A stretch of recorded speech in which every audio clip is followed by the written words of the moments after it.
अस्सलामुअलैकुम dear students, मेरा नाम है मोहम्मद आतिफ याकूब और उम्मीद करता हूं कि आप सब बखैर व आफियत हैं। आप मुझसे पढ़ रहे हैं क्लास दहम की फ़िज़िक्स और क्लास दहम की फ़िज़िक्स में हम अपनी किताब चैप्टर नंबर 15 इलेक्ट्रोमैग्नेटिज़्म पढ़ रहे हैं। पिछली क्लास में हमने देखा कि इंड्यूस होने वाले करंट की सीमत का तआयुन लेंस के कानून की मदद से किया जा सकता है और ये भी देखा कि एसी जनरेटर किस तरह से काम करता है।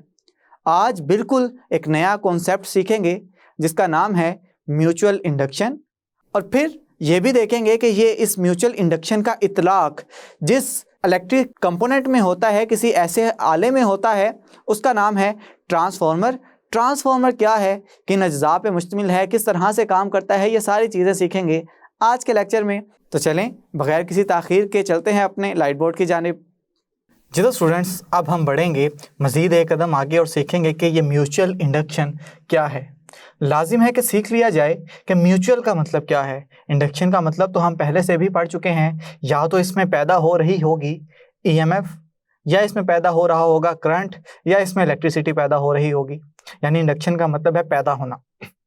अब चूंकि हम यहाँ पे करंट और ईएमएफ की ही बात कर रहे हैं तो लाजमी तौर पर यहाँ पे करंट या ईएमएफ पैदा हो रही होगी। म्यूचुअल का क्या मतलब है? म्यूचुअल का उर्दू तर्जमा किया जाए तो इसका मतलब होता है बाहमी।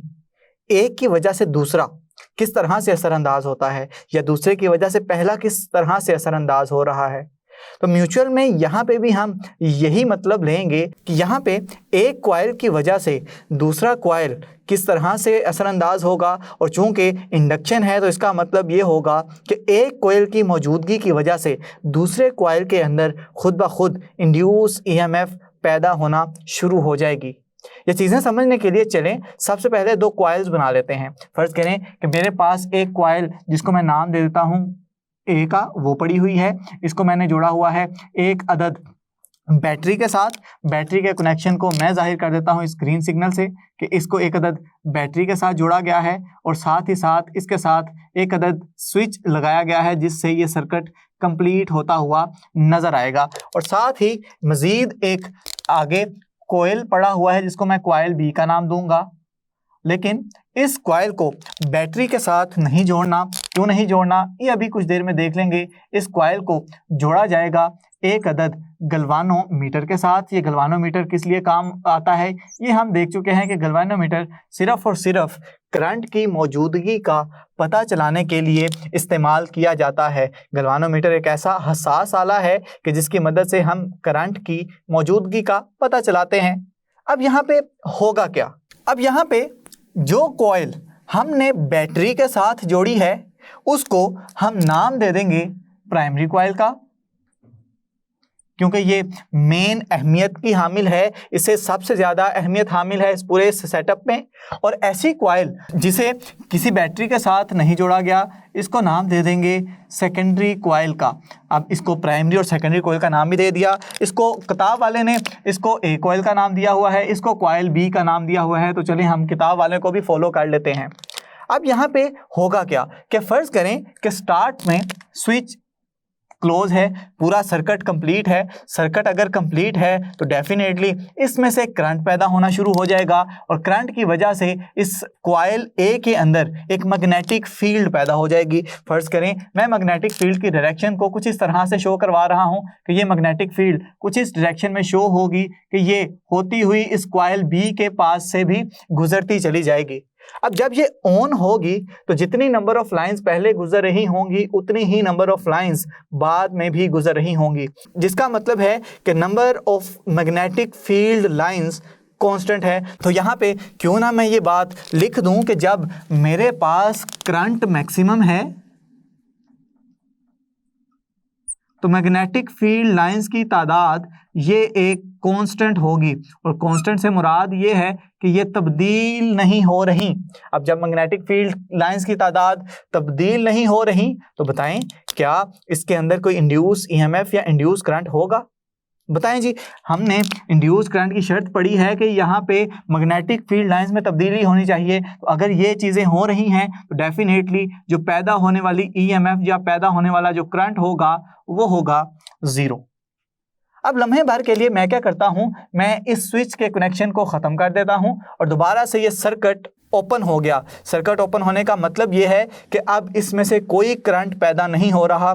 करंट पैदा नहीं होगा तो मैग्नेटिक फील्ड कहाँ से पैदा होंगी? करंट की अब गैर हाजिरी का मतलब ये है कि यहाँ पे मैग्नेटिक फील्ड भी नहीं होंगी। पहले यहाँ से 3 लाइनें गुजर रही थी, 3 मैग्नेटिक फील्ड लाइंस मैंने आपको दिखा दी, लेकिन अब की बार कोई मैग्नेटिक फील्ड लाइन नहीं गुजरेगी, जिसका मतलब है कि यहाँ पे कोई ना कोई मैग्नेटिक फील्ड लाइंस में तब्दीली रूनुमा हो गई।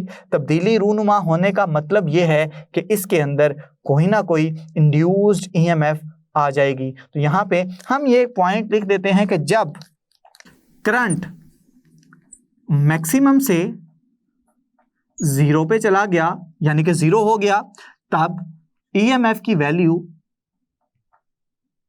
कोई ना कोई आएगी और ये कोई ना कोई वैल्यू नॉन जीरो वैल्यू होगी कि कोई भी वैल्यू ये आपको शो करवा देगी। अब जब दोबारा से मैं इस स्विच को लम्हे भर के लिए दोबारा से ऑन करूंगा तो ऑन करने से क्या होगा कि पहले करंट कितना है? 0। अब करंट 0 से हो जाएगा दोबारा से मैक्सिमम। जब करंट मैक्सिमम हो गया तो पहले 0 मैग्नेटिक फील्ड लाइंस गुजर रही थी, अब जैसे ही करंट गुजरेगा इसमें दोबारा से मैग्नेटिक फील्ड लाइंस पैदा होंगी। मैग्नेटिक फील्ड लाइंस के पैदा होने की वजह से ये मैग्नेटिक फील्ड लाइंस सेकेंडरी में से भी गुजरेंगी। सेकेंडरी में से गुजरेंगी तो इसका मतलब ये है कि सेकेंडरी में करंट दोबारा से आ जाएगा। करंट दोबारा से आने का मतलब ये है कि इसके अंदर ये जो गैल्वेनोमीटर मैंने लगाया है इसमें दोबारा से डिफ्लेक्शन होगी। तो यहाँ पे मैं दोबारा से लिख देता हूँ कि ईएमएफ होगी और ईएमएफ की कोई ना कोई नॉन जीरो वैल्यू होगी, लेकिन अब की बार ये नॉन जीरो वैल्यू जो आई थी उसकी सिमत के मुखालिफ आएगी। फर्ज करें कि इनिशियली जब ईएमएफ 0 थी तो ये गैल्वेनोमीटर की सुई जो मैंने यहाँ पे बनाया है, गैल्वेनोमीटर, इसकी सुई बिल्कुल सेंटर पे होगी, यानी कि कोई डिफ्लेक्शन नहीं होगी। जब ये करंट मैक्सिमम से 0 पे हुआ तो फर्ज करें कि गैल्वेनोमीटर की सुई डिफ्लेक्ट होके इस बाईं जानिब आ गई, तो जब दोबारा से हम इसे 0 से मैक्सिमम करेंगे, दोबारा से करंट आएगा तो अब की बार ये सुई मुख्तलिफ सिमत में डिफ्लेक्ट होगी, यानी कि इस सिमत में डिफ्लेक्ट हो जाएगी। तो इसका मतलब ये है कि जैसे ही या तो मैं सर्किट लम्हे भर के लिए ऑन करूं या तो मैं सर्किट लम्हे भर के लिए बंद कर दूं, क्लोज कर दूं, तब मैग्नेटिक फील्ड लाइंस सेकेंडरी में से गुजरेंगी, तब ईएमएफ पैदा होगी। और अगर मैं स्विच फौरी तौर पे खोलूं, लम्हे भर के लिए ओपन कर दूं, तो उससे भी लम्हे भर के लिए मोमेंटरीली डिफ्लेक्शन होगी गैल्वेनोमीटर के अंदर, और वो डिफ्लेक्शन अब की बार मुखालिफ सिमत में होगी। तो हमने देख लिया कि एक कॉइल से दूसरे कॉइल में करंट पैदा हो गया, हालांकि इस सेकेंडरी कॉइल के साथ बैटरी का तो कोई कनेक्शन ही नहीं है। कनेक्शन के बगैर ही उसके अंदर करंट पैदा हो गया और करंट के पैदा होने की सिर्फ एक ही वजह सामने आई, और वो वजह कौन सी है? मैग्नेटिक फील्ड लाइंस में तब्दीली। जब मैग्नेटिक फील्ड लाइंस में तब्दीली आ जाएगी तो हम कहेंगे कि जी हाँ, अब इस कॉइल के अंदर भी, सेकेंडरी कॉइल के अंदर भी करंट आ गया है। अगर आपको ये सारी डिस्कशन का अंदाज़ा हो गया, इसकी समझ आ गई, तो चलें अब म्यूचुअल इंडक्शन की तारीफ भी लिख लेते हैं। तो हम म्यूचुअल इंडक्शन की तारीफ कुछ इस तरह से करेंगे कि एक कॉइल में करंट की तब्दीली की वजह से दूसरे कॉइल में करंट इंड्यूस हो जाए, ईएमएफ इंड्यूस हो जाए, तो इस मजहर को म्यूचुअल इंडक्शन का नाम दिया जाता है। चलें इसे ज़बान देते हैं अल्फाज की कि अगर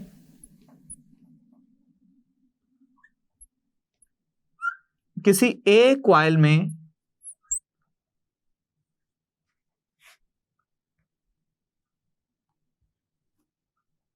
करंट की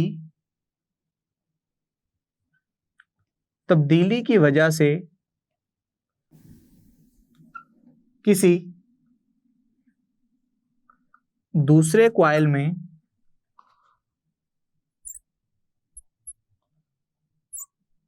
करंट इंड्यूस हो जाए, तो इस मजहर को म्यूचुअल इंडक्शन कहते हैं। तो उम्मीद करता हूं कि म्यूचुअल इंडक्शन के बारे में जितनी भी डिस्कशन मैंने की है आपको बड़े अच्छे तरीके से इसकी समझ आ गई है। अब ये बात तो नामुमकिन है कि हम कोई अमल पढ़े, हम कोई मजहर पढ़े और उसकी कोई एप्लीकेशन ना पढ़ें, उसका कोई इतलाक ना पढ़ें कि ये किस डिवाइस में इस्तेमाल होता है। जिस डिवाइस में ये म्यूचुअल इंडक्शन का असूल इस्तेमाल होता है, म्यूचुअल इंडक्शन का अमल इस्तेमाल होता है, उस डिवाइस को नाम दिया जाता है ट्रांसफॉर्मर का। ये ट्रांसफॉर्मर आपने बहुत दफ़ा अपनी ज़िंदगी में देखे हैं। हमारे गली मोहल्लों में रोड्स के ऊपर, मेन चौक के ऊपर ये सारे के सारे आपको ट्रांसफॉर्मर्स देखने को मिलते हैं। अब सवाल ये है कि ट्रांसफॉर्मर है क्या, ये किस असूल पे काम करता है, ट्रांसफॉर्मर की कंस्ट्रक्शन क्या है, ट्रांसफॉर्मर में कौन कौन से कॉइल्स होते हैं, जिसके बारे में हम डिस्कशन करने जा रहे हैं। तो चलें, सबसे पहले हमें ट्रांसफॉर्मर की हेडिंग देनी पड़ेगी। चलें ट्रांसफॉर्मर की हेडिंग दे लेते हैं।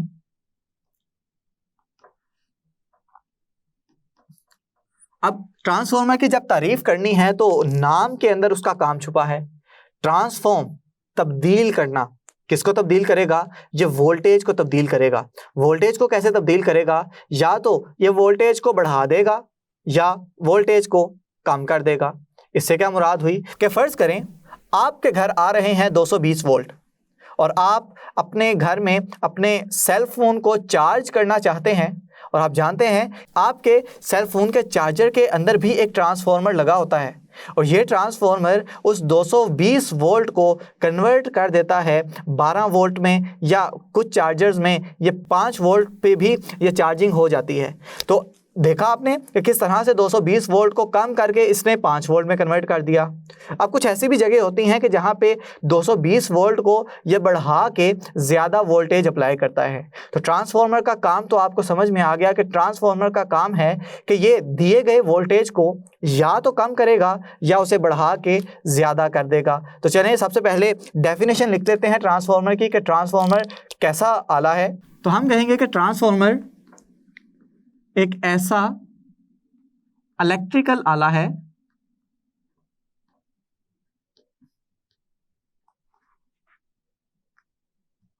जो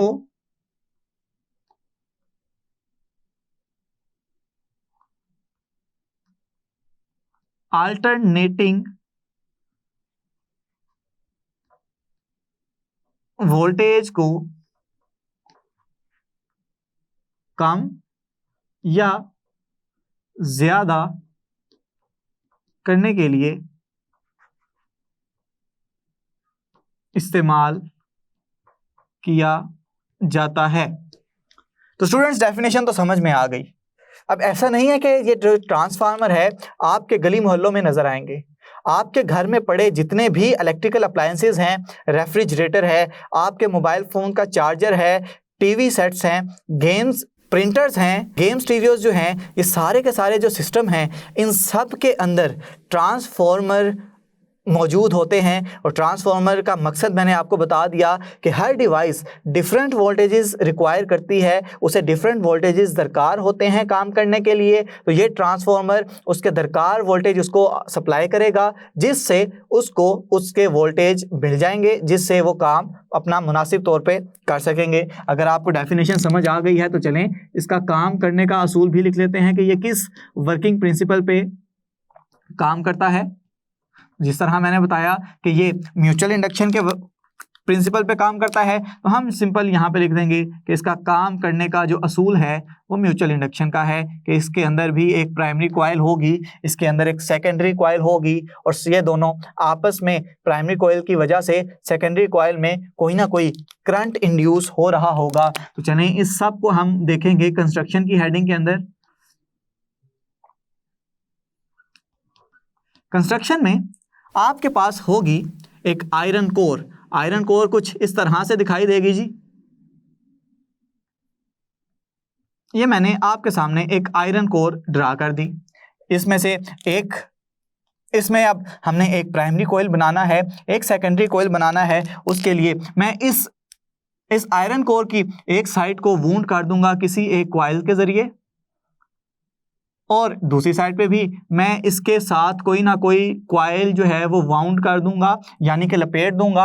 अगर मैं इसको प्राइमरी कॉइल बनाना चाहता हूं तो प्राइमरी कॉइल का हमारे पास क्या निशानी होगी कि प्राइमरी कॉइल जुड़ी होगी किसी ना किसी अल्टरनेटिंग सोर्स से, और अल्टरनेटिंग सोर्स का जो सिंबल होता है वो होता है इस तरह से।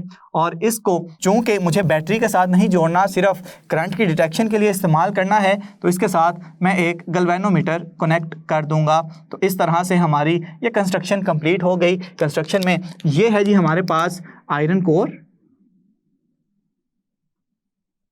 ये है हमारे पास प्राइमरी कॉइल, और ये है हमारे पास सेकेंडरी कॉइल।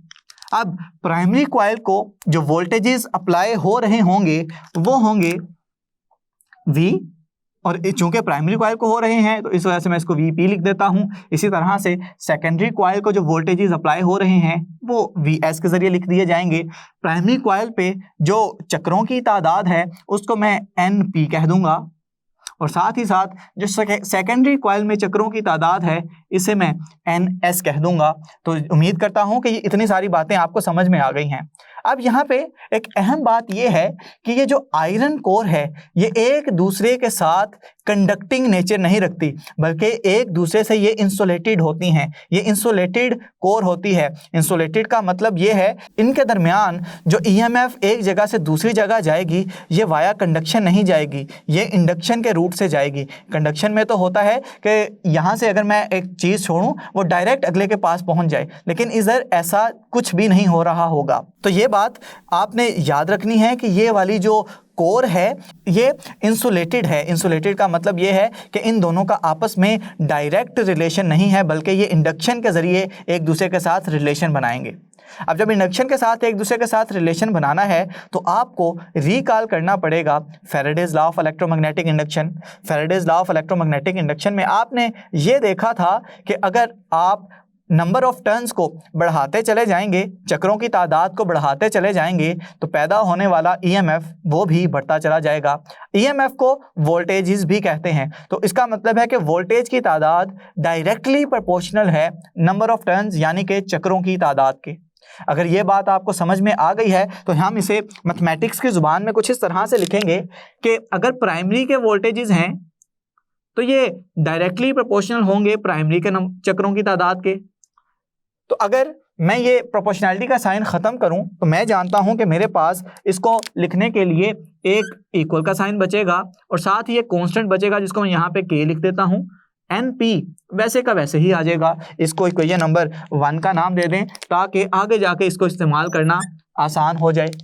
जब आपको ये समझ आ गई तो इसी तरह से हम सेकेंडरी के लिए भी लिखेंगे कि VS डायरेक्टली प्रोपोर्शनल है NS के। अगर ये बात भी समझ आ गई तो चलें हमें प्रोपोर्शनैलिटी का साइन ख़त्म करना है। उसके लिए मुझे एक इक्वल का साइन डालना पड़ेगा, एक कांस्टेंट डालना पड़ेगा और NS वैसे का वैसे ही आ गया। इसको नाम दे दें इक्वेशन नंबर 2 का। अब मसावात 1 और 2 को तकसीम कर दें। तकसीम करने से मुझे मिलेगा VP बटा VS बराबर है KNP बटा KNS। ये K से कैंसिल हो जाएगा तो मेरे पास फाइनल इक्वेशन जो बचेगी वो होगी VP बटा VS बराबर है NP बटा NS। तो इस इक्वेशन को हम दोबारा से रीराइट करके लिखते हैं। इसको हम इस तरह से भी तो लिख सकते हैं कि NP बटा NS बराबर होगा VP बटा VS के। स्टूडेंट्स, ये जो इक्वेशन है ये पूरी ट्रांसफॉर्मर के टॉपिक के अंदर बहुत ही अहम इक्वेशन है, और ये इतनी अहम इक्वेशन है कि जितने भी न्यूमेरिकल आपके इस चैप्टर के हैं वो सारे के सारे इस एक इक्वेशन की मदद से हल होते हैं। तो ये इक्वेशन आपने बहुत ध्यान से याद करनी है। इस इक्वेशन को हम ट्रांसफॉर्मर इक्वेशन भी कहते हैं, इस रेशो को ट्रांसफॉर्मेशन रेशो भी कहते हैं, और साथ ही साथ इसे टर्न्स रेशो भी कहते हैं, यानी कि चक्रों की तादाद की निस्बत भी कहते हैं। तो अगर ये चीज़ें आपको समझ में आ गई हैं तो चलें अब यहाँ से हम अपने इस डेफिनेशन को अप्लाई करना शुरू करेंगे। हमने कहा है कि ट्रांसफॉर्मर एक ऐसा आला है कि जो वोल्टेज को कम करने के लिए या ज़्यादा करने के लिए इस्तेमाल किया जाता है। अगर ज़्यादा करने के लिए और कम करने के लिए इस्तेमाल किया जाता है तो डेफिनेटली इस ट्रांसफार्मर की दो किस्में होंगी। एक ऐसी किस्म होगी जो वोल्टेज को सिर्फ और सिर्फ बढ़ाती होगी, और एक ऐसी किस्म होगी जो वोल्टेज को सिर्फ और सिर्फ कम करती होगी। इस बुनियाद पे इस ट्रांसफार्मर को दो हिस्सों में पढ़ा जाता है। पहले हिस्से को नाम दिया जाता है जी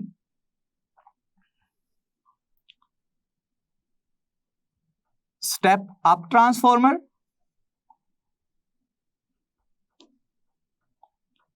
और दूसरे हिस्से को नाम दिया जाता है step down transformer. Step down transformer को अभी कुछ देर में पढ़ लेते हैं। पहले हम स्टेप अप ट्रांसफार्मर को देख लेते हैं। स्टेप अप का मतलब है बढ़ाना, यानी कि इस ट्रांसफार्मर का काम होगा कि ये दिए गए वोल्टेज को बढ़ा के अगले डिवाइस तक पहुंचाए। ऐसा किस सूरत में मुमकिन होगा? इसके लिए हमें देखनी पड़ेगी ये वाली इक्वेशन जिसको हमने ट्रांसफार्मर इक्वेशन कहा है। अगर ये बात ठीक है, मैं चाहता हूं कि सेकेंडरी वोल्टेज, याद रखिएगा कि ये सेकेंडरी वोल्टेज जितने भी होंगे ये आपको आउटपुट पे मिलेंगे। आप कह लें कि सेकेंडरी वाला जितना भी हिस्सा है आप उसे आउटपुट का नाम दे दें, और प्राइमरी वाला जितना भी हिस्सा है इसे इनपुट का नाम दे दें। अब मिलने वाले वोल्टेज आप चाहते हैं ज़्यादा हो जाएं, यानी कि सेकेंडरी के वोल्टेजेस ज़्यादा हो जाएं। तो अगर तो सेकेंडरी के वोल्टेजेस आपको प्राइमरी से ज़्यादा करने हैं तो ट्रांसफार्मर इक्वेशन ये कहेगी कि आप सेकेंडरी के चक्रों की तादाद प्राइमरी के चक्रों की तादाद से ज़्यादा कर दें। तो ये बात अगर आपको समझ में आ गई है तो यही तारीफ है स्टेप अप ट्रांसफार्मर की। स्टेप अप ट्रांसफार्मर को एक तो हम इस तरह से करेंगे कि ऐसा ट्रांसफार्मर जो कम वोल्टेज को ज़्यादा वोल्टेज में तब्दील कर दे स्टेप अप ट्रांसफार्मर कहलाता है। इसकी तारीफ हम इस तरह से भी कर सकते हैं कि अगर सेकेंडरी के कॉइल में चक्रों की तादाद प्राइमरी कॉइल के चक्रों की तादाद से ज़्यादा हो तो इसका मतलब है कि यह स्टेप अप ट्रांसफार्मर होगा। अब चलते हैं दूसरी किस्म के ट्रांसफार्मर के पास के जिसका नाम है स्टेप डाउन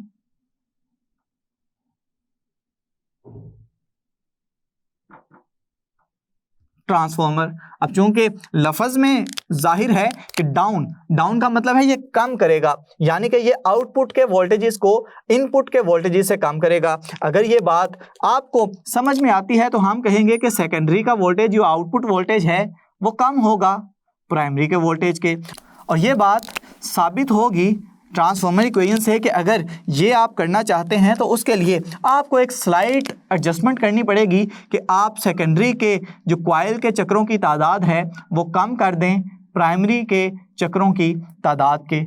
अगर आप चाहते हैं कि वोल्टेजेस बढ़ जाएं तो आप इस सेकेंडरी कॉइल के चक्रों की तादाद ज़्यादा कर दें, जिससे वोल्टेजेस ज़्यादा हो जाएंगे, आउटपुट ज़्यादा हो जाएगी, तो ये स्टेप अप ट्रांसफार्मर बन जाएगा। और अगर आप चाहते हैं कि स्टेप डाउन ट्रांसफार्मर बने, वोल्टेज कम कर दे, तो आप इस सेकेंडरी पे लगे कॉइल के चक्रों की तादाद कम कर दें, तो वो डेफिनेटली बाद में आपको आउटपुट पे जो वोल्टेजेस दे रहा होगा वो कम दे रहा होगा। स्टूडेंट्स, अगर मैं कह रहा हूं कि स्टेप अप ट्रांसफार्मर कर देते हैं हम, स्टेप अप का मतलब है कि ये कम वोल्टेज को ज्यादा वोल्टेज में कन्वर्ट कर देता है।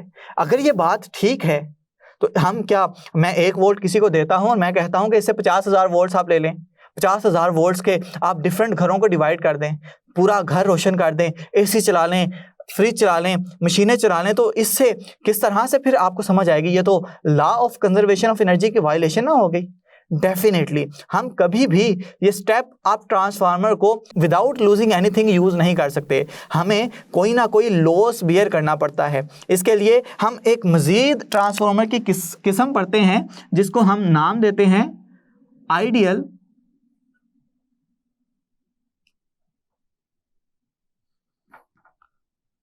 ट्रांसफार्मर का। आइडियल का मतलब है कि ये ख्याली दुनिया में पाया जाता है, हकीकी दुनिया से इसका ताल्लुक कोई नहीं है।